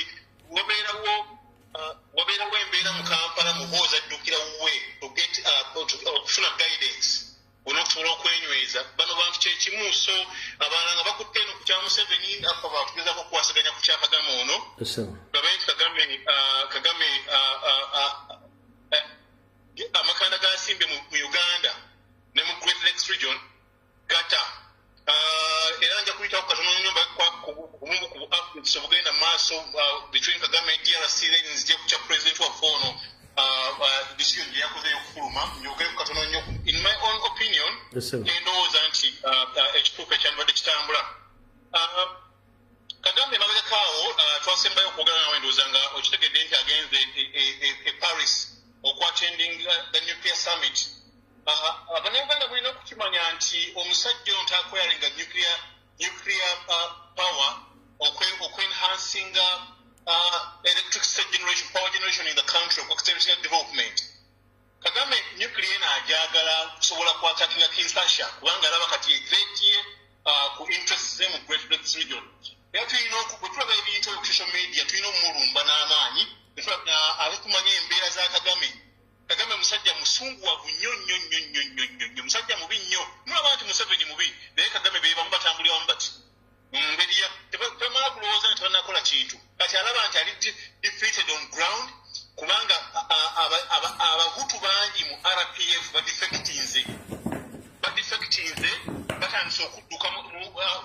lutale Congo mu Eastern DRC alaba is losing ground the war is becoming too expensive for him alaba nti losing ground adduka kufuna nuclear asobola ogikozesanga his last resort okusaanyawo Kinshasa n'okusobola okutiisa ddala abantu so tulina okukola omulimu ogw'amaanyi ennyo okulaba nti n'ensonga ezigenda mu maaso mu Rwanda ne mu DRC tuziyingiramu ne tusobola okulaba nti tusapootinga abo abagezaako okukola ki okuzikkakkanya kubanga Kagame naffe kizibu kyaffe atambulira ku resources zaffe Abannayuganda bino ebimulala bijja bino URA gamba nti egenda takisinga abantu bali bweru URA egenda teeka emisolo nga bwobadde ogamba olwali emisolo ku internet era byonna bawideninga tax base okulaba nti bafuna financial resources okusobola okweyongera okutufufuggaza mu nsi yaffe fe tubawa ssente ezikola bye batukolako Kagame abadde ne stockpile of minerals information omuntu ali munda atwala kugumbira yagimpa recently alina stockpile of stolen minerals from DRC zayagala okuleveraging okufuna nuclear era abadde bragging agamba nti even if we exit Congo we still have 10-15 years of survival leveraging the existing mineral resources. Nze bwe nali e Rwanda eyo nga nekkuba eryeka Nombe awali military barracks n'ekisaawe tebanalikola nga lyattaka kubanga oluma university nayingira e Rwanda eyo biyingira babivuga biyingira okujja e Rwanda okujja military barracks abeetise bitrailer beetise ebintu omukwano gwange omu naŋŋamba ebiseera ebyo ng'akolera Kagame nti eyo biva DRC Congo beetise minerals omusajja bw'abanga ebiseera ebyo mu 2006-7 yalinga asumba minerals okuva e Congo ng'ate abadde akyakikola kakati olowooza financial strength gyalina teyandigenze kutunuulira nuclear. Acquiring nuclear is very expensive, it's highly costly. Omusajja bwagendedde okulamuza nuclear kitegeeza nti ebigendererwa bye binene nnyo bigazi ate ne amasinze obugagga bungi nnyo naye tetweraliikirira bubeere bugumu nti ne Congo nayo eresolves okulaba nti ebakwasa n'amaanyi era kati etaddewo investigation into citizenship y'eggwanga bano babadde bajjanga mu nsi nga bazze bato nga Kagame bwe yajja e Uganda ng'ali 4 years mu 1963 n'abeera e Uganda netumueducating eggwanga lya Uganda erimusomesa erimuliisa erimuwa omulimu mu public service natta abannayuganda ate naddeyo n'akwata obuyinza e Rwanda bagamba kidifeetinga papasi omuntu okugamba nti asobola okukeliminga okuyimirira bwayimirira n'akeliminga citizenship ya Uganda n'okuba nti munnayuganda bano abanyarwanda babadde afutta e Rwanda kati ng'ono gwe basse recent gwata Willy Ngoma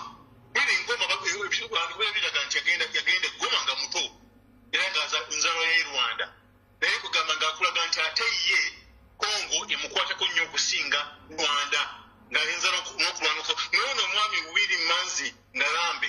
Canadian government gwe yadiscoveries nti ono munyarwanda newankubadde yagenda e Canada yesiga kifaananyi nti mu Congo so bangi bavudde e Uganda nga bajja ba refugees ne bava e Uganda bagenda mu America wa Europe nga balina passports ze Uganda esize ekifaananyi nti bannayuganda so ate nga amazima gali nti banyarwanda mukimanyi mwenna nti awo mu 2019 Kagame yagoba abannayuganda e Rwanda ng'agezaako okwempawalinga abantu be abannayuganda bamuyamba okuzimba e Rwanda n'abagoba azimbe eggwanga ate n'asigala nga ajja resources zaffe zakozesa okukuza ensi ye kugamba tulina okubirwanyisa n'amaanyi nnyo mu kimu kye tukola so basically eby'e Rwanda tetuluzingako lwakuba nasajja babadderako ennyo olutalo lwa Iran ne Israel lugezaako okubikkiriza ebigenda maaso mu Africa kibadde kikulu nnyo nti pulezidenti waffe afulumya eggwanga kubanga singa ekintu kyonna kyonna kituuse singa bakutte Bobi Wine ng'akyali Uganda nga entire world efokasinze ku Israel Iran war nga assumptions eziriwo nti Netanyahu bamusse ng'abantu bonna bageza kubuuliriza Netanyahu mulamu bamusse ddala kituufu nga bigenda mu maaso at the global stage Kyagulanyi yandifunye obuzibu e Uganda ensi neetemanya ensi netetuyamba eyo move gye yakoze yabadde ntuufu nnyo era president Kyagulanyi nkwebaza nnyo okukola move eyo kubanga first of all after the elections president yatugamba omulimu gwe yaliko ogw'okubanja as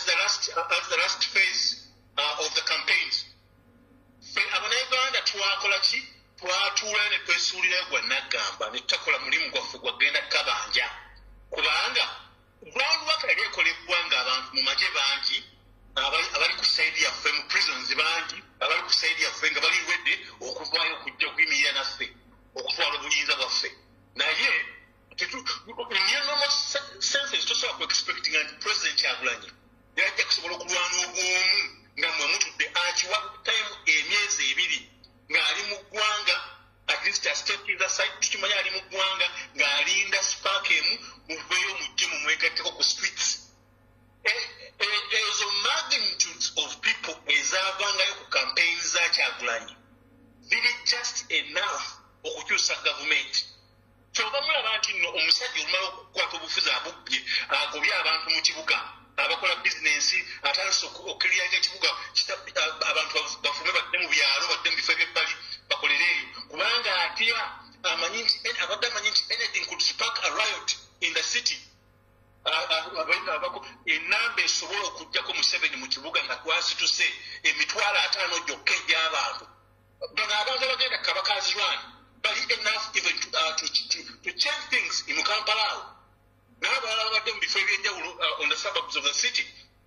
So tetunenya president nti akoze move efulumye. Tunenya nti mulina okumanya nti omuzungu agamba nti never put all your strategic eggs in one basket. Kwani bagamba nti strategy ya Kyagulanyi ebadde ku kintu kimu banyagenda kusituka. Kati ebyo ebadde option medium nti bwe babaganya okusituka Dalanga yalina essuubi nti bajja kusituka. Bafuna yalina essuubi nti tujja kusituka. Nabaga nti abasajja bano ababiri Kagame ne Museveni bafuga bannansi baabwe nga babafugira mu kutya. Bataddemu emmundu abantu batya emmundu. Ate nga tebamanyi nti nno omusajja yagamba nti ensi egula mirambo awatali kuyiwa musaayi era wajja kubaawo abafa. Kyonna kyonna nga bwe kiri tetuyinza kugamba nti tutuule back tugambe nti okay fine eno existential threat gye batutaddeko okusaanyaawo buli kimu nga bwe tuze tubyogerako tutuule back tusirike tugambe wangise obadde era ky'omubuuza genda mu maaso sekuwulira. Yes, so an existential threat gye batutaddeko tetuyinza kugamba nti nno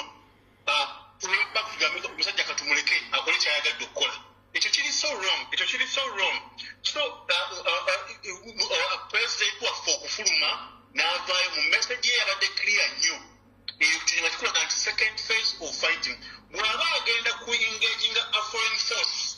okulaba nti maybe esituka ne-engaginga nga the local force has failed to stand to rise up and come and claim their victory. Kubanga it was clear nga bamulaba bakutte abasirikale abaali bamukuuma n'aba IT aba technology ab'omu electoral commission tebali safe. Kino mukifune kunze kubanga I was dealing with them. Nali nyina conduct ebasomesa nabo bali ku threat y'amaanyi nnyo era temujja kwewuunya nga maaso awo baba bafudde ku ba IT abo mu electoral commission bogo basse kubanga beebuuza nti waaki mwafairinga okumanipulatinga systems or in the favor of Museveni kubanga kyali clear nti byabakama byali asoma byonna byali doctored nga biri baseless wiiki emu wiiki bbiri wiiki ssatu bafaiririza okussa results okuzipublishinga. Ekyo kikulaga ki nti waaliwo okulemererwa by the IT team okukola mandate yaayo. Balina okubajjawo balina okuggyawo aba technology basobole okulaba nti bajustifying obubbi bwabwe. So the fact that locals twagaana twafairinga okurisinga up, let's not blame our president to engage a second strategy. I think fighting from engaging a foreign force is a highly strategic move that normally happens at the advanced stages of any revolution. Kubanga there is nowhere still Kyagulanyi's lawyer or anybody else against maybe in Europe or the USA or whichever country now lobbying and signing on behalf of Kyagulanyi. It takes Kyagulanyi to have done that already. But because some of the things were not done, but abazungu bola abakolera ku ndagaano ezisigned nti tugenda contract still for the next 30-40 years and go pushing our interests in the country. Yes, put your signature onto this agreement. Naye ffe nga bannansi ab'omu Uganda tukkiriza kyonna kyagenda okukola kyagenda okusalawo nga pulezidenti waffe obulonde tusingako omugwira okukwata ebyobugagga byaffe eby'eggwanga ate ye n'abigaba ate nga neeneeka watunyiga watufuga obubi. At least munnansi waffe ajja kukola nga bw'olaba Tshisekedi bw'akola ewaabwe. Tshisekedi ewaabwe abantu bamwenyumirizaamu nnyo era kijja kugenda in the history of Democratic Republic of Congo as the best president ever in Congo kubanga alaze abantu nti alwanirira bo nsi yaabwe alina omutima gw'eggwanga lye. Museveni ajjawo n'atugamba every now and then ajjawo n'atugamba mbuno alwanyisa sectarianism naye he is one of the rulers. I don't regard Kagame and Museveni as leaders, they baita ba rulers. So nababuulira luli character y'abasajja bano eri shaped by their upbringing. Temwawunya kulaba abaana b'ebijambiya abaatemye omusuubuzi nabo abaana b'Abanyarwanda ate ate bakulira mu refugee camp bebana abakulembeze betulina Kagame ne Museveni mu 1963 abaali mu refugee camp e Uganda ate kakati bali mu bukulembeze e Uganda tetusuubira n'aba n'emirembe mu ngeri yonna tekisoboka tebalina that sense of nobility or maybe empathy okutoyenda obulamu bw'abantu watandika okutta baagala kutta in masses and bury them in mass graves. That is what they do. So these two warmongers tulina okulaba tukola tulina ekisoboka okulaba nti titubajjawo ajjawo nakugamba nti nno Nyerere yeeyogereza mu Nyerere kubanga yali apushinga interests z'abanyamulenge mu one of the African conventions. Museveni wamwenyumirizaamu awo kubanga yali atambulira ku bigendererwa ne political views za President Museveni nti omugwira asobola okujja n'asappocatinga bannansi n'apushinga agenda yaabwe. Museveni atusuubira ffe nga bannansi okukkiriza narrative eyo gy'ataddewo ate nga agitaddewo ate nga ffe batugobye mu buli kimu ekikolagana ku nsi yaffe. Kati ffe atuyisiza bw'ati mutabani we najja addukire wa Kagame every now and then nga all problems zafeesinga tukkiriza tutya nti maaso awo rights zigenda kudda ku Uganda mu nnansi nga tulaba nti omugwira mu Uganda alina first priority ng'ogyeko abanyarwanda bali mu law enforcement ne mu buli kimu abachina abayindi bonna bagwira balina first priority. Lyakadde nali ku Lake Victoria okwo soba omuyindi omuchina najja ku lyato ng'alina emmundu aweese AK-47 nembuuza weeryato nti owaayi ate ono omuchina aweese emmundu naga munnangankale bwe tugendeyo mawanga bakubirayo amasasi ne batunnyika kubanga tukwata empuuta tetukirizibwa kukwata mpuuta ensi omusajja n'agikwasa abagwira nga n'omunnansi takyasobola kubaako kyakulira ku resources ez'ensi ye bajjajjabe kati anaddukirawa anaagenda ebyo n'abikola mu nsi endala etali Uganda. Abanaganda tulina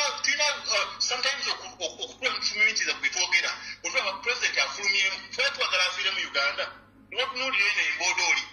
eya Simon Muyanga Lutaaya oba muki kubanga Muyanga siriwuliranko mu Baganda simanyi oba muki nyiza kumanya naye Muyanga Lutaaya is one of the most middle class people of our generation we nakalaba olwoba onookaaba okufuna omulimu mwami Muyanga Lutaaya. You're not too old to acquire a skill that will help you get a job. Don't get before TV and the entire world and display your highest level of stupidity. Be simply because you feel you're unemployable. That's the mindset thing. If you feel you're unemployable, then olowooza byabwereere kujja kuba byabwereere nga bw'otrashinga abantu abagezako okulwanirira eggwanga lyo. Muyanga Lutaaya, you'll never be one of Museveni's cocoon. Ebbi Abannayuganda ne baana bakuwaddeyo ebiriyo 1,234 zijja kutuuka ziggweewo abaana bo bajja kwetaaga ensi eri beta erimu emirembe. Naye n'olaba embodooli embodooli si kivumo ky'amaanyi embodooli kitegeeza omulambo gw'endiga naye nagwera embwa tegulya bwendowooza nagwera embwa tegulya. So Muyanga Lutaaya weetereeze ne banno bonna balina endowooza ng'eyiyo. Pulezidenti waffe yakoze kituufu okusobola okusteping aside okulaba nti atufaliringa we twabamu abategeera Museveni twakitegeera dda nti Museveni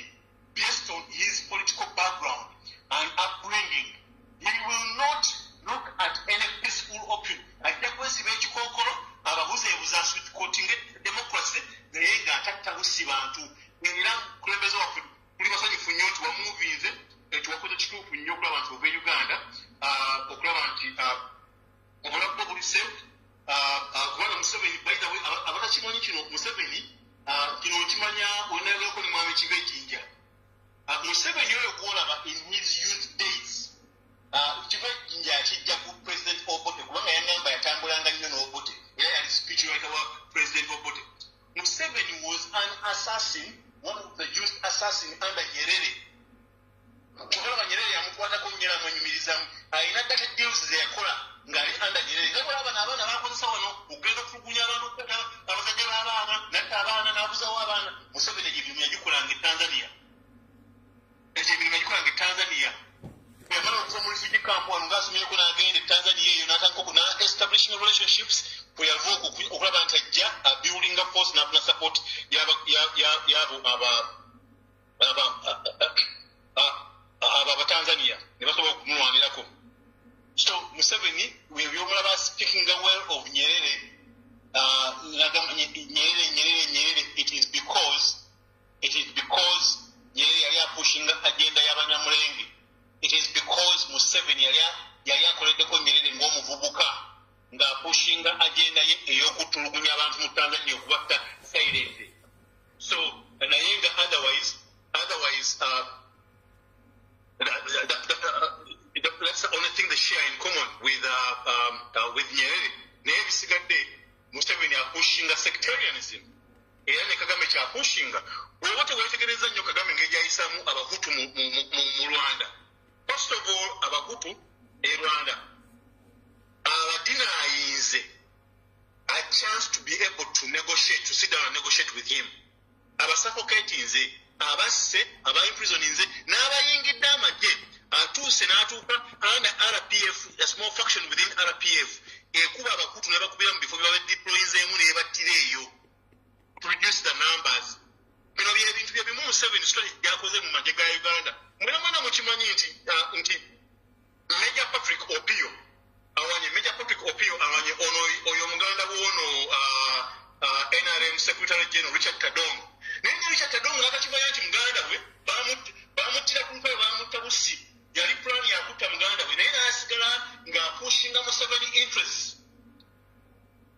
Omuntu omuyibbu ategeera kyogamba talina intelligence omutegeeza nti no Muganda we Patrick Opio bamwambushinga. Nze information nagifuna we bankwatirawo ne ngenda enguya. Information najja ku basirikale awo bambuulira ebisinga. When some of them had been deployed with Patrick Opio, bamuyanyumiza akanga nti President Patrick Opio bamwambushinga naye Patrick Opio ne bamuttirayo ate nga abantu bapebenyerera musse. So basically bino bintu tuzo tubiraba naye abantu basirika Richard Tadonga ali awo pushing agenda za Museveni naye nga ne Muganda we ali eri Museveni yennyini yatta Muganda we. Ebyo Kagame byakola bali ono omwami naye ono Lokech Paul Lokech, the Lion of Mogadishu ani atasimanyi Museveni yatta omusajja we. Buli arising are becoming a threat n'amujja okubanga ali threat to their cause. So Abannayuganda mulina okukimanya nti these existential threats that we're facing from both Museveni and Kagame, they apply to all of us who are outside of their ethnicity. One of them, Manyanti, your conclusion is going to be death. So basically, mulina okumanya nti no tulina okukola ekisoboka okulaba nti tutereeza ensi yaffe ffenna wamu nga kiruddewo nnyo nga nkoncludinga njagala mbagambe kino ekimu omwami kiva ejjinja kye yaŋŋambako. Abakulu abangi abali mu CA Constitutional Assembly bena meetinga mulimu ne John Katende, omwami oyo owa Ebonies. John Katende ebiseera ebyo yali Attorney General wa Buganda. Era nanyo nafuna omukisa mu 2021 okutulako ne John Katende oyo ne lawyer we omba mwita Mugumya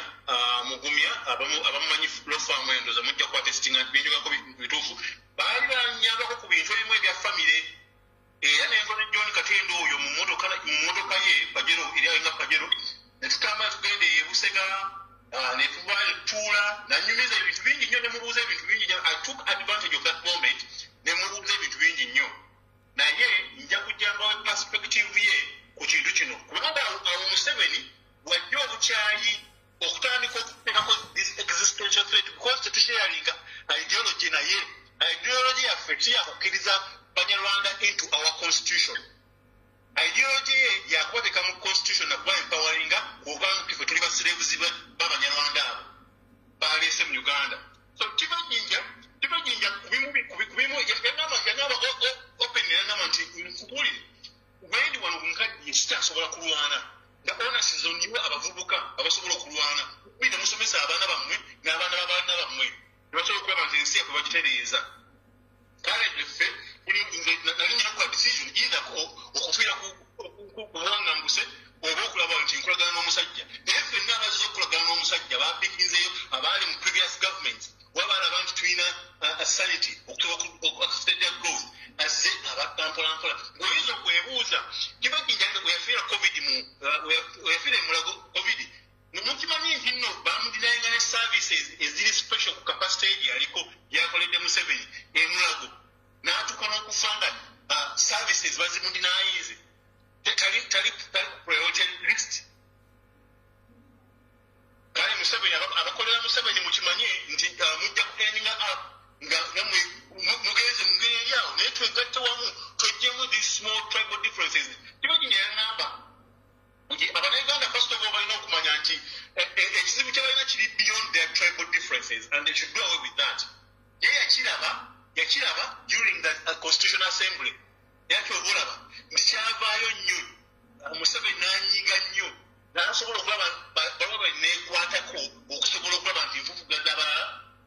kushinga agenda yaabwe era ebiseera ebyo nga bakamalaawo Job Katende bwe yagambira obwabanga omulimu ogwa Attorney General yagugaana Museveni yali amuwa omulimu ogwo yatimira ekingamba yagamba nti no I refuse the offer of being the Attorney General waliwo ensonga ezimu ezamulisa okugamba nti yagaana offer eyo n'agamba nti kubanga ekyandigenze bubi nnyo mu history ya Uganda ne Buganda naye ndakujjangayo ku details ezigwanya dakika 3 zokka so we're not getting beyond our tribal differences netumanya nti tulina a common objective ey'okujjako Museveni ekizibu kya pepe nanga Abannayuganda oba oli Muganda oba oli mukyoli oba oli muki tulina kwena okuyimirira wamu twegatte ku muntu Mukama gwatuwadde mu kaseera kano okulaba nti naatereeza ensi yaffe ojja kuba gy'otudde ogambe nti I can't support a Muganda at the end of the day the boy is going to come and be president not for long maybe 5 years he will move katulina Madam Zedriga nze kyemumanyiko she's a no-nonsense woman mukyala ali transparent and highly focused ku kyakola those are the people who have a character like the former Idi Amin sitakupresinga Idi Amin naye Idi Amin yalina okwagala kw'ensi ye unlike Museveni alabye abaana abato Abannayuganda bali mu Middle East bali stuck in the midst of war ensi erina ennyonyi nga tekinaba kuescalate nga era otateekawo ennyonyi nezza abaana eka naye abaana yabaleka eyo abaana tubona ekibogeko government programs okulaba nti abaana babawuliza abali eri balina ekyokolako okulaba nti bayamba abaana abo abeetaaga obuyambi obuli immediate tulina ku mitima gye tulina okukola kyonna ekisoboka okumobilizinga resources okujjako Museveni tukitegedde nti akalulu tekagenda kumujjako abalina temusobola okukola with everything possible to leverage your connections tukikole tulabe nti Museveni ono avaako so kintu kikulu nnyo nti mu ngeri emu eyokuhandlinga existential threat gye tulina facing under Museveni tusi dynasty tulina okukkiriza ffenna gye tuva obuva bwaffe n'obuddo nze nakulanga bajjajja bange baŋŋamba nti Buganda yakolagananga nnyo ne Bunyoro naye mu biseera bya Museveni ataddewo obukyayi between Baganda n'Abanyoro Abanyoro beerabidde nti kabaka waabwe bwe yakolanga emikolo mukwano gwe yasookanga ku mwanjo newankubadde baalwanagananga yalinga kabaka wa Buganda ne kabaka wa Buganda bwe yakolanga emikolo mukwano gwe yasookeranga ddala ku mwanjo yalinga kabaka w'e Bunyoro kyekimu kyekyalo ku Basoga kyekimu kyekyalo ku Banyankole Museveni be yajjawo Abanyankole kabaka w'Abanyankole obuzibu bwe twalina bwalinga bumu bano baakubagananga n'ab'Oluganda naye nga eminyago gyalinga gy'abakazi ekyo gyange enyumiza ngamba nti entalo zaalingawo naye ng'eminyago bwetukonkalinga wano eminyago bakazi nabo bajja n'okuba Buganda eminyago gyalinga bakazi tewalaba dialects ne similarities ez'amaanyi nnyo ku bantu Abanyoro Abatooro Abanyankole Abaganda Abasoga tukwataganya bingi nnyo ebitugatta bingi nnyo naye Museveni yazze n'atwawula so tulina okukola ekyamaanyi nti mu kaseera kano nga tuzadde abaana tulina okuappreciatinga gye tuva ne culture zaffe era tutandika okusomesa okuzaagala n'okusomesa abaana baffe be tuzadde twagala okujja okukigugula kino Museveni kyataddemu ekyokutwawula tutandika okusomesa abaana baffe culture zaffe ne gye tuva n'ennono zaffe tulabye nti abakulembeze baffe ab'ennono tebadizayinize programs zipromotinga nazikuuma our cultural heritage tunuulira Buganda for example wali mayiga kyakoze design gyalina eprotectinga era ekuuma ennono ya Buganda ebintu byateekawo byokka betulaba betuwulira ennyo okusinga nkuuka abana mu basukunya siriimu abandi bafa Comrade Masembe Mayiga tomalirako budde kubanga Mayiga talina buwangwa na mu Uganda kuba talina jjajjaawe is a commercial leader kyobola commercializing Uganda kati gwe mbuuze yali agenzeeko ku kiggwa kyewabwe ekyomutima yali atuuseyo kati omuntu eyita Katikkiro ng'ofuuse dikiteto limeddemu ne mukama omuteeka mu buwombo n'obugambo ye yajja ne mission ya commercializing Buganda era agimaliriza tagenda ku kiggwa kyewabwe kyagamba nti wa mutima tayogera bajjajjaabe ayogera boogere wabula tamanyi gye babaziika gye baawummulira kubanga akimanyi kitawe yenyini family kwetandika tumalirako budde fundikira muganda wa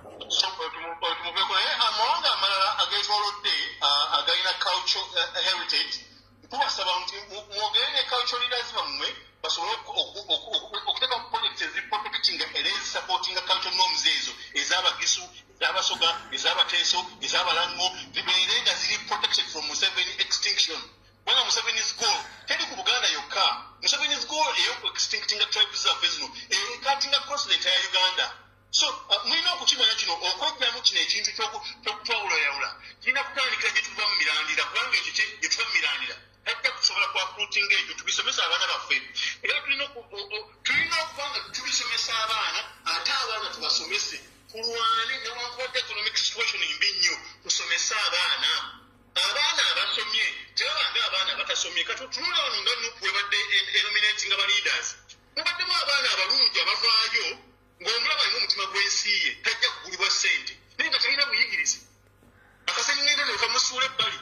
omuntu w'ekikuguli najja n'ayingirawo n'akwata ekifo ekyo najja ne bamugula kubanga yajja n'ebigonero ya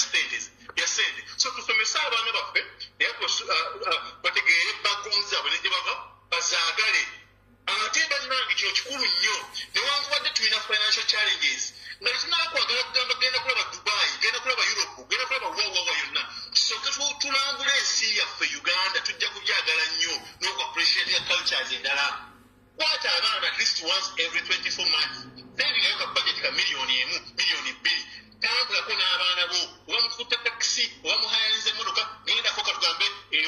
ebugisu mu east abaana balabe ebugisu wafaanana bamanye Uganda eri bweti bagendeko ebusoga bagendeko mu north batege nga every 2 years otambuza ku bana mu nsi yaffe si bweru wansi yaffe abaana oyagala political science futandika okisomesa okuva mu maka gaffe omusegeera so bwetunakola ekyo tugenda kwako ekintu kyetuzimba ekyamaanyi ennyo ekigenda okuyamba okuzzaawo ensi yaffe kubanga Museveni pulaani ye nnene nnyo yakulaba kyova olaba bano abaana abanyarwanda bava e Rwanda ababeera muzimanyi best hotero ebikujjo babikolera Uganda ebakola Uganda tasobola kubikola Rwanda nasangako omunyondo omu nagamba nti Rwanda saakulali emu nenkasuka kikuta ebyo mbikolera Uganda nenamba what ensi yaffe kugamba yo bakitutenga kasasiro mu bajja bakolera efujjo erya buli kika naye ffe tubafunire butunuulizi tutepa eke waffe mu maka gaffe tusomese abaana baffe tubayigirize okwagala ensi yaabwe abaana bagala ensi yaabwe nga basobola okukirwanirira nga bolaba ekiri mu Middle East era ffena tuwatuuzaawo fundikira ssebo nga nfundikira njagala mbategeeze kino nti URA egenda kujja ne programs zaayo ez'okuwideninga tax regime or the tax base mu bintu bya internet nga bw'okyogeddeko egenda kujja n'ebyo era waliwo system gye kikozeeko gye bayita agro input traceability system franco tumwebaze yafuna ssente billions and billions of shillings naye agenda n'ateekawo system n'emulemerera naye system eyo bazze reviewinze minister of agriculture yagala gizibula kulana Uganda bagiyita agro input traceability system nga mu byobulimi bagenda kutakisinga buli muntu ssente zonna kati abo omusajja avudde mu kutwala economic products zaffe nga coffee company yamudda coffee amututte e Rwanda muwadde abanyarwanda naye na bino betulya the food we consume at home gye tulima for homegrown youth ayagala gissaako emisolo egy'amaanyi nnyo alabe nti yeebeeza awagamba nti bano abanyarwanda bannemesezza ebweru baprotesting banzigyeko foreign aid kale kamba takisinga ku buli kimu so ekyo mukyegendereze nnyo nti agenda kuteekayo emisolo mu byobulimi naye wabeerawo kozi yonna president kyatulagidde okukola tuveeyo tuyimire president nze mmanyi era nyina okukkiriza his move to Europe and US whatever it is to engage a foreign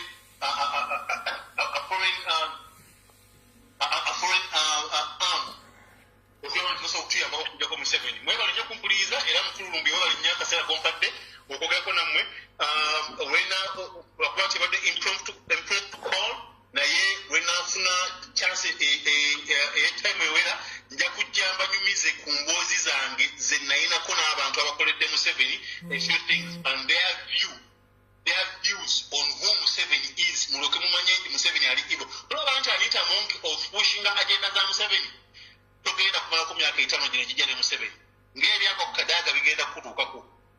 banaye tuyimirire wamu tukwataganire wamu ng'abannayuganda ffe mu nsi yaffe tejja kuba nsi ndala yaffe okujjako Uganda God and my country mubeere bulungi weebale nnyo mukululumbi ekumpakadde kale tweyanza nnyo obubaka Mukama kutukuumire nja kunoonyaako oba ku Tuesday nkya bbalaza ngenda kuba mpumuddemu okujja nga aliwo ekyetaagisa atuyinza okusigala probably ku Tuesday so noba olina obudde ku Tuesday ojja kuba tuwuliziganya kale weebale nnyo ssebo kale Mukama akuumisa mubeere bulungi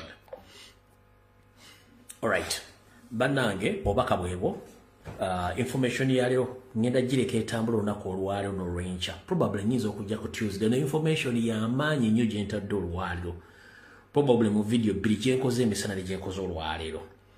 ngenda basa mugitambuze era kanveeko kuno osobola ogiteeka ku YouTube mugisangeyo ate mugyongereyo Mukama 13 mpeera mweraba ne mwekuume information gyenkoze mu video n'esembeeyo eri priceless. So it's up to you okugisharinga n'okugidda mu reviewinga. Ngenda kusaba omuntu yenna ali ku page eno atasobodde kumanya information gyetandikidde ogenda kuddamu olabe video eno nga ngitadde ku YouTube ddemu reviewinge omanye ki kyembadde mbategeeza ne kyembadde mbagamba. Mweraba.